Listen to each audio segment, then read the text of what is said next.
कई लोग जानते हुए भी टॉक्सिक रिलेशनशिप को छोड़ नहीं पाते। तो ऐसा क्यों होता है? इसके रीज़न्स जानते हैं। तो टॉक्सिक इन लोग पहले से एक रिलेशनशिप में रहते हैं, तो उनको एक पैटर्न बनता जाता है कि कई बार वो सामने वाला बंदा एक्सट्रीमली उनको जताएगा कि कितना मेरे को तुमसे प्रेम है।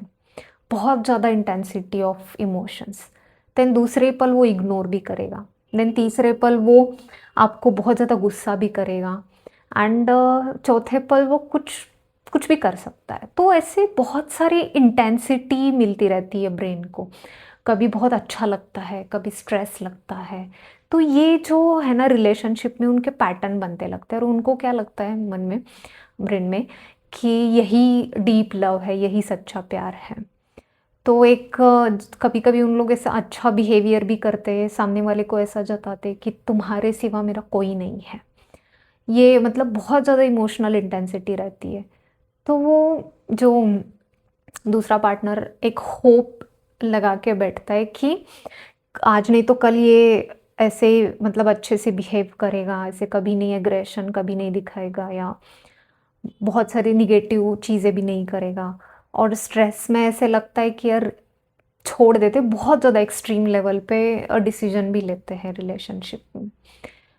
तो ये सिर्फ एक ब्रेन की एक पैटर्न है, हैबिट है।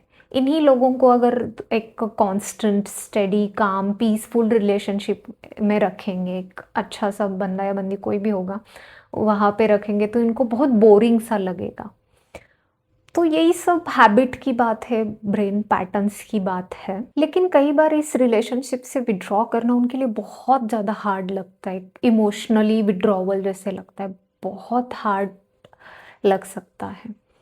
और तो और ये एक टॉक्सिक रिलेशनशिप का बस एक नर्वस सिस्टम का एक एडिक्शन रहता है, ये ट्रू लव वगैरह नहीं रहता। इस डिफरेंस को आपको समझना होगा। एंड पहला स्टेज तो यही है कि आप समझें कि ये बस टॉक्सिसिटी है और कुछ नहीं है। एंड इस पैटर्न को तोड़ा जा सकता है मेडिटेशन करके, और भी बहुत सारी चीज़ें हैं काउंसलिंग में बताई जा सकती है, और आपकी लाइफ चेंज हो जाएगी।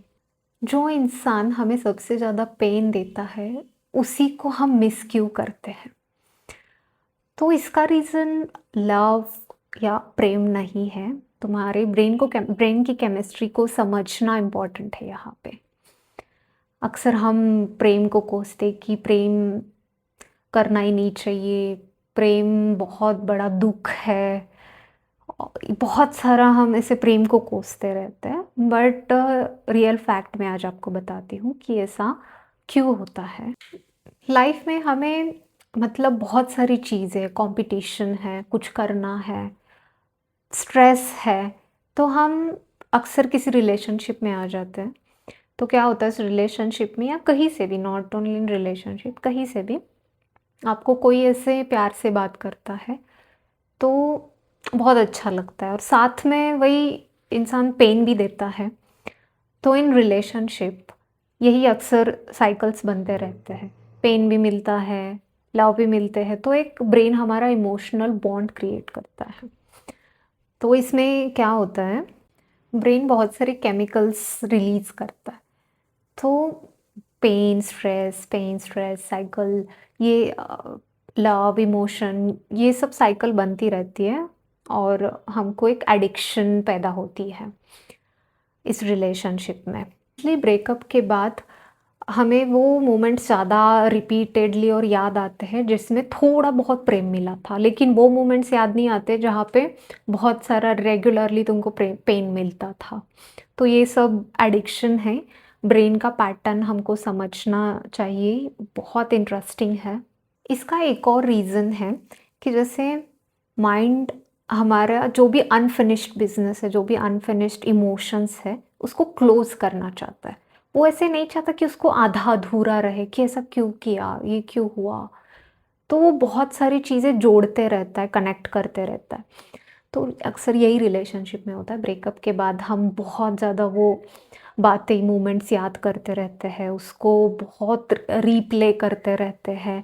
तो ये भी वन ऑफ रीज़न है कि हम किसी रिलेशनशिप में हर्ट होते हुए भी उसको मिस करते रहते। इसको हील कैसे करें?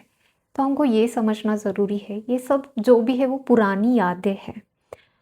तो रियलिटी क्या है, यादें क्या है, अगर इसको आप समझ पाए तो आप इस लूप से निकल सकते हो। और आपको ये भी समझना ज़रूरी है कि पेन को रोमांस का नाम बिल्कुल भी ना दे।